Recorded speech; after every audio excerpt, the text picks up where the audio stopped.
Hello दोस्तों, कैसे हैं आप लोग। हमारी आज की कहानी का नाम है बर्दाश्त। माँ जी, कुछ भी हो जाए मैंने यहाँ पर ज़्यादा दिन तक बर्दाश्त नहीं कर सकती।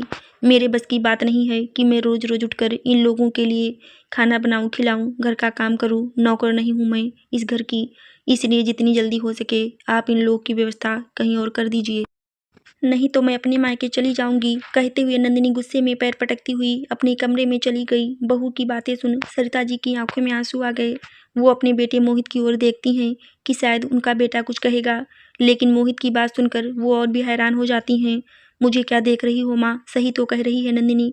पहले से घर का सारा काम वो अकेली ही करती थी, ऊपर से यह 3-3 लोगों का बोझ, उनके खर्चे, इनका काम, सब कुछ तो उसे ही करना पड़ेगा ना। मेरी मानो कुछ दिन के बाद उसके ससुराल में बात करो या फिर इसकी कहीं और व्यवस्था कर दो। अब सरिता जी बेटे की बात सुनकर लाचार हो गईं। बेटा भी बहू की जबान बोल रहा है, एक बार भी उसे अपनी बहन का दुख समझ में नहीं आ रहा। बहू बेटे तो अपनी अपनी सुनाकर चले गए, लेकिन सरिता जी वहीं पर सर पकड़ के बैठ जाती हैं। तभी उनके पति नरेश जी वहाँ पर आते हैं। सरिता जी के कंधे पर हाथ रखते हुए कहते हैं, क्या हुआ सरिता, क्या कहा बेटे बहू ने, क्या कहा जी। जिसका हमें डर था बहू ने साफ साफ मना कर दिया कि बेटी को इस घर में नहीं रहने देगी, और बेटा भी उसी की जबान बोल रहा है। यह सुनकर नरेश जी भी चिंतित होकर सरिता जी के बगल में बैठ जाते हैं। उनकी आंखों के आगे बेटी का भविष्य नाच रहा था। उनकी बेटी के आगे पूरी जिंदगी पड़ी थी और भगवान ने उसके सर पर ऐसी आफत गिरा दी, ऐसी आफत भगवान किसी दुश्मन को भी ना दे। रोते हुए कहा सरिता जी ने, अब क्या होगा हमारी बेटी का, कहाँ जाएगी वह मासूम। कुछ नहीं होगा सरिता, तुम चिंता मत करो, मैं हूं ना कुछ जुगाड़ करूंगा। तुम टेंशन ना लो, कहीं ऐसा ना हो कि बेटी के बारे में सोचते सोचते तुम बीमार पड़ जाओ। अगर हम ही कमज़ोर हो जाएंगे तो बेटी को कौन संभालेगा। असल में सरिता जी और नरेश जी की बेटी संजना की शादी के अभी 10 साल हुए थे। 10 साल के अंदर में 2 बच्चे भी हो गए, और अचानक ही एक दिन संजना के पति की एक्सीडेंट में मौत हो जाती है, और संजना की सास उसे पनौती कहते हुए घर से निकाल देती हैं। नरेश जी ने ससुराल वालों से बात करने की कोशिश की, उन्हें समझाया, बेटी की पूरी जिंदगी की दुहाई भी दी, लेकिन फिर भी ससुराल वाले तो ऐसे राक्षस निकले कि वो किसी भी कीमत पर संजना को अपनाने के लिए तैयार ही नहीं हुए। उनका साफ साफ कहना था कि जो भी लेना देना है ले लो, लेकिन मैं इस पनौती को अपने घर में नहीं रहने दूंगी।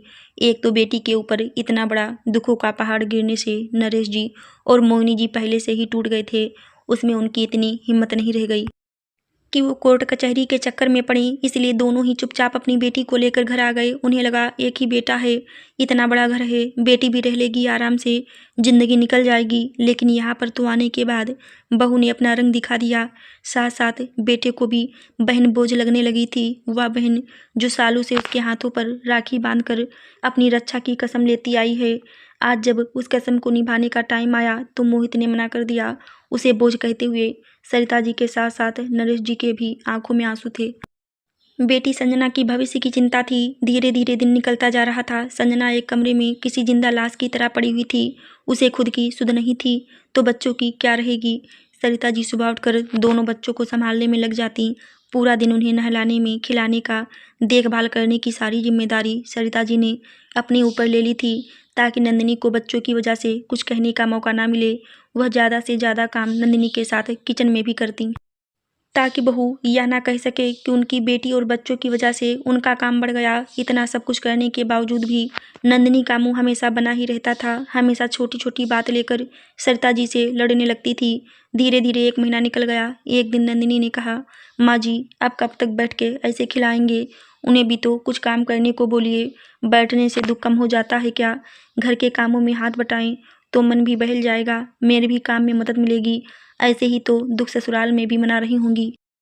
तभी तो ससुराल वालों ने भगा दिया। आप माँ हो, आप बर्दाश्त करो, मुझसे नहीं हो सकता। बेटी के लिए इतनी तीखी बातें सुन मोहिनी जी ने कहा, बहू कुछ तो शर्म किया कर, इतनी बड़ी आफत आई है उसके ऊपर और तुम्हें काम की पड़ी है।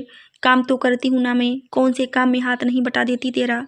तुमसे नहीं हो पा रहा तो तुम छोड़ दो, मैं अकेले घर का सारा काम कर लूँगी, लेकिन खबरदार मेरी बेटी के बारे में कुछ भी बोला तो। अरे वाह माँ जी, आप में तो बड़ी ताकत आ गई है बेटी के आने से। उससे पहले तो 1 गिलास पानी भी लेकर पीने में बड़ी मेहनत लगती थी। अब क्या ही बोले सरिता जी, जब बहू इतना नीचे गिर जाए तो उसके साथ जमान लड़ाने से तो अच्छा है कि चुप हो जाओ और सरिता जी के इसी छूट का फ़ायदा लगातार नंदिनी उठाई जा रही थी। अब तो नंदिनी दिन पर दिन घर में और भी क्लेश करती गई। उसके मन में बस एक ही डर रह गया था कि पूरी ज़िंदगी अब संजना और उसके बच्चे यहीं रहेंगे। इतने लोगों का बंधन, इतने लोगों की जिम्मेदारी अब उसे ही उठानी पड़ेगी। इसीलिए वह किसी भी कीमत पर संजना को यहाँ से हटाना चाहती थी। इसलिए जानबूझकर किसी न किसी छोटी छोटी बातों पर क्लेश करती। सब कुछ जानने के बाद संजना चली भी जाती, पर सरिता जी ने उसे अपनी कसम दे रखी थी। ऐसा नहीं था कि संजना नंदिनी की बातें नहीं सुनती थी, सुनती भी थी और समझती भी थी, लेकिन सच में बेचारी इतनी मजबूर थी। आखिर जाए तो जाए कहाँ। ऊपर से संजना के बच्चे स्कूल जाने लगे थे, उनके भी खर्चे बढ़ गए थे। नरेश जी जो पेंशन पाते थे, वह घर खर्च उनकी दवाई, मोहिनी जी की दवाई में ही चली जाती। इसलिए नरेश जी ने मोहित से कहा, मोहित, जहाँ पर तुम्हारे बच्चे पढ़ते हैं वहीं संजना के बच्चों को भी डाल दो। सारे बच्चे एक ही स्कूल में पढ़ेंगे तो हमें ले जाने में आसानी रहेगी। पापा, आप यहाँ क्या बोल रहे हैं? आपको पता भी है मेरे बेटे की फीस कितनी लगती है, पूरे 8,000 उसके महीने की। और आप चाहते हैं कि मैं संजना के दोनों बच्चों को भी उसमें डाल दूँ ताकि मेरी सारी सैलरी इसी में ख़त्म हो जाए। मुझे इतना शौक नहीं चढ़ा है अपने पैसे बर्बाद करने के लिए। ये कैसी बातें कर रहे हो तुम मोहित? वो तुम्हारी बहन है, बेटी है इस घर की। बेटी घर की नहीं, बेटी आपकी है। बीच में बोल पड़ी नंदिनी, इसलिए आप पढ़ाओ उनके बच्चों को। पेंशन तो पाते हो ना, उसी से पढ़ाइए। जितना बजट बनता है वैसे ही स्कूल में आप दाखिला दिला दो। मैं अपने बच्चों के स्कूल में सबको डालकर उसकी पढ़ाई बर्बाद नहीं करवाना चाहती। जाओ मोहित, तुम्हें लेट हो रहा होगा, तुम ऑफिस जाओ। इनका तो रोज का कुछ ना कुछ लगा ही रहता है। उसने मोहित को जैसे ही ऑर्डर दिया, मोहित भी जोरू का गुलाम तुरंत ऑफिस के लिए निकल पड़ा। एक बार भी नरेश जी के चेहरे पर आए हुए दर्द को भी नहीं देखा। मोहित के जाने के बाद नंदिनी भी मुंह बनाते हुए अपने कमरे में चली गई। पीछे खड़ी सरिता जी सब कुछ देख रही थी। पति की इतनी बेइज्जती देख रो पड़ी। नरेश जी ने सरिता जी को चुप कराते हुए कहा, मत रो सरिता, तुम क्यों रोती हो? देखो, तुम अगर ऐसे ही बार बार रोती रहोगी तो मैं टूट जाऊंगा। सही तो कहा बहू ने, पेंशन तो पाता हूँ ना मैं, अपनी बेटी के खर्चे आराम से करूँगा। तुम चिंता ना करो, और नहीं भी होगा तो अभी भी मेरी हड्डियों में इतनी ताकत है कि मैं कोई भी छोटा मोटा काम करके और भी पैसे कमा लूँगा। माँ बाप की बातें संजना ने भी सुन ली थी, साथ साथ भाई भाभी का व्यवहार भी उसने अपनी आंखों से देख लिया था। वह समझ गई थी कि शादी के बाद लड़कियों का न मायका होता है न ही ससुराल होता है। वह सबकी होते हुए भी किसी की नहीं होती है। उसने एक बार अपने बच्चे को देखा, माँ का दिल था अपने दुख दर्द को भूल बच्चों का भविष्य उसकी आंखों के आगे घूमने लगा। इसलिए उसने अपने आप को समझाकर बच्चों की खातिर घर से बाहर कदम रखना चाहा। कुछ भी करती, ट्यूशन पढ़ाती, छोटी मोटी नौकरी करती, स्कूल में पढ़ाती, लेकिन बच्चों के भविष्य के लिए उसे अपने आप को संभालना ही होगा। मन ही मन सोचते हुए संजना ने अपनी माँ से कहा, माँ, आप चिंता क्यों करती हो? आप परेशान मत हो। मेरे पति मरे हैं लेकिन मैं जिंदा हूँ। मैं मेरे बच्चों का भविष्य ऐसे बर्बाद नहीं होने दे सकती। मैं कुछ करती हूँ। मैं आज ही देखती हूँ किसी स्कूल में अगर मुझे टीचर की नौकरी मिल गई तो ठीक है, नहीं तो मैं कोई भी छोटी मोटी नौकरी भी ज्वाइन कर लूँगी, लेकिन अपने बच्चों को ऐसे अनाथ वाली ज़िंदगी नहीं जीने दूंगी। कहते हुए फूट फूट कर रो पड़ी संजना। बेटी की बातें सुन नरेश जी तड़प उठे और बोले, नहीं बेटा, मेरे रहते हुए तू नौकरी क्यों करेगी? तेरा पति नहीं है तो क्या हुआ, तेरा बाप तो है ना। कहते हुए संजना को गले लगा लिया। आज पहली बार बाप बेटी गले लगकर खूब जी भर के रोए। कुछ दिनों बाद संजना ने नौकरी की तलाश शुरू कर दी और उसे स्कूल में टीचर की नौकरी मिल भी गई। अब वह स्कूल में बच्चों को पढ़ाने जाने लगी। कुछ दिनों तक तो सब कुछ सही रहा, लेकिन एक दिन फिर नंदिनी जाने कौन सी बात लेकर बैठ गई। चिल्लाते हुए सबको सुनाते हुए कहने लगी, मैं इस घर की नौकर हूँ जो सब लोग लाट साहब बनकर कमाने चले जाते हैं और मैं सबकी बच्चों को पालूं। तनख्वाह मिलती है मुझे। आज के बाद ना मैं किसी के बच्चे के लिए खाना बनाऊंगी और ना ही टिफिन दूंगी। इतनी ताकत नहीं रह गई मेरे अंदर, जिसको करना है अपना काम खुद कर ले। जोर जोर से चिल्लाते हुए वो लगातार संजना को सुनाई जा रही थी। भाभी की इतनी तीखी जली कटी बातें सुन संजना रोने लगती है और कहती है, पापा माँ सच तो कह रही भाभी, आखिर कब तक हम सबका भार उठाएंगे? मैं एक काम करती हूँ, मैं अपने लिए छोटा सा किराए का घर ले लेती हूँ। मेरी वजह से कब तक आप लोग भाभी की ऐसी जली कटी सुनते रहोगे? इस बुढ़ापे में भी माँ को मेरी वजह से कितना काम करना पड़ता है। मैं अपने आप को तो संभाल नहीं पा रही, ऊपर से रोज रोज के कलेश। मुझ में इतनी बर्दाश्त करने की क्षमता नहीं है। माँ, मैं टूट चुकी हूँ, मुझे अकेला छोड़ दो। इतना बड़ा ठोकर लगा है, अब मैं पत्थर की हो चुकी हूँ। खुद को संभाल लूंगी कहते हुए फूट फूट कर रो पड़ी संजना। उसकी बातें सुन आज नरेश जी का कलेजा फट गया था और उन्हें अपनी बहू पर इतना गुस्सा आया कि वह गुस्से में उठकर सीधे बहू के पास गए और चीखते हुए बोले, बहू खबरदार, जो आज के बाद तुमने मेरी बेटी को एक भी शब्द कहा, तुम होती कौन उसे कुछ कहने वाली। तब तक मोहित बीच में आ गया और बोला, पापा ये कैसी बातें कर रहे हो आप, आपकी बहू है, आप ऐसे कैसे बातें कर सकते हो। बहू है तो अपने हद में रहे। संजना इस घर की बेटी है, मेरी बेटी है। इसे किसने अधिकार दिया उसके लिए इतनी बदतमीजी से बोलने की। और कौन से घर की बातें कर रहे हो, कौन से खर्चे की बातें कर रहे हो, किसका खर्च उठाया तुमने आज तक। आज तक तो तुम लोग अपने खर्चे उठा नहीं पाए, मेरी बेटी के खर्चे कहाँ तक उठाओगे। एक काम करो, तुम्हें यहाँ बहुत तकलीफ है ना, तुम्हें अपनी माँ के पास जाना है ना, तो जाओ निकलो, अभी के अभी मेरे घर से निकलो।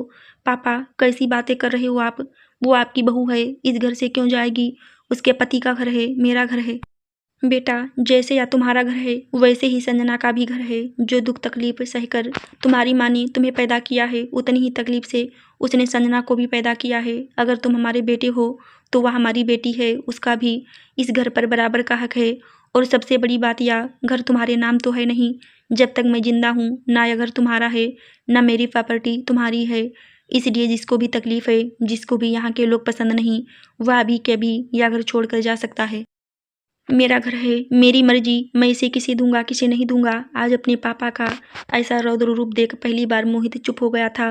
डर तो नंदिनी भी गई थी, लेकिन फिर भी उसने कहा, पापा जी ये कैसी बातें कर रहे हैं, आपके घर पर बेटे का हक नहीं होगा तो और किसका हक होगा। सही कहा बहू तुमने, तुम्हें तो बहुत कुछ पता है, खास करके हक के बारे में कुछ ज़्यादा ही जानती हो। तो यह तो जानती होगी ना कि आज के लड़कियों का भी हक बराबर का होता है, वो भी बराबर की हिस्सेदार होती हैं। जितना घर मोहित का है उतना ही घर संजना का भी है। इसलिए खबरदार, अगर मेरी बेटी के लिए आइंदा तुम्हारे मुंह से ऐसी गंदी बातें निकली तो तुम्हें यह घर छोड़ के जाना है। तुम बेशक जा सकती हो, कोई भी तुम्हें रोकने वाला नहीं है, लेकिन संजना यही रहेगी, इसी घर में रहेगी और पूरे हक के साथ रहेगी।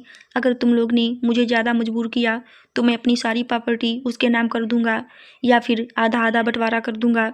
नरेश जी का गुस्से से लाल चेहरा देख डर गई नंदिनी और धीरे से बोली, पापा जी इसमें बंटवारे वाली बात कहाँ से आ गई। उसे लगा कि अगर सच में नरेश जी का गुस्सा ज़्यादा बढ़ गया तो कहीं सब कुछ संजना के नाम ना कर दें, फिर तो उसे सब कुछ से हाथ धोना पड़ जाएगा।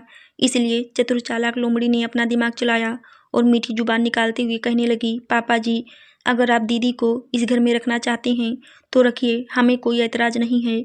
सही कहा आपने, जितना हक लड़के का होता है उतना ही हक लड़कियों का भी होता है। लेकिन मुझे तो नहीं लगता कि दीदी कभी भी यहाँ पर अपना हक लेंगी। बाकी जब तक रहना चाहें या जब तक क्या पूरी ज़िंदगी रहें, दोनों बेटियाँ हैं, उनकी शादी हो ही जाएगी, दोनों बच्चे अपने अपने घर चली जाएंगी, फिर दीदी आकर लेकर करेंगी भी क्या। इससे अच्छा है आप बंटवारा के बारे में ना सोचें। दीदी जब तक रहना चाहती हैं वह आराम से रह सकती हैं। नंदिनी का लोमड़ी जैसा सातिर दिमाग चला। नंदिनी के मुँह से इतना सुनते ही नरेश जी ने राहत की सांस ली। वह कौन सा बहू बेटे को घर से बाहर निकालने वाले थे, उन्हें तो बस नंदिनी को डराना था, इसलिए उनका तीर भी निशाने पर लगा। नरेश जी तो चाहते ही थे कि पूरा परिवार मिलकर एक साथ खुशी से रहे। फिलहाल नरेश जी को खुशी इस बात की थी, बहू को कुछ तो ऐसा डर है जिससे कि बाकी की ज़िंदगी चैन से गुजर सकती है। या तो वही कहावत हो गई ना कि जब घी सीधी उंगली से ना निकले तो उंगली को टेढ़ी करनी ही पड़ती है। यही हाल नंदिनी का था। जब तक सब प्यार से बातें कर रहे थे तब तो वह कुछ भी नहीं सुन रही थी, तांडव कर रही थी। और जैसे ही नरेश जी ने अपना असली रूप दिखाया, अपना फैसला सुनाए, वैसे ही उसकी सिट्टी पिट्टी गुम हो गई। जिस संजना को फूटी आंख से नहीं देखना चाहती थी, उसी संजना को पूरी ज़िंदगी अपने साथ रखने के लिए राजी खुशी तैयार भी हो गई। खैर नंदिनी जिस भी लालच में मानी हो, कम से कम राहत वाली बात यह थी कि संजना को अब कहीं भी अलग घर लेकर नहीं रहना पड़ेगा, वह अपने माँ बाप के साथ ही रहेगी। आशा करती हूँ दोस्तों आपको हमारी कहानी ज़रूर अच्छी लगी होगी। धन्यवाद।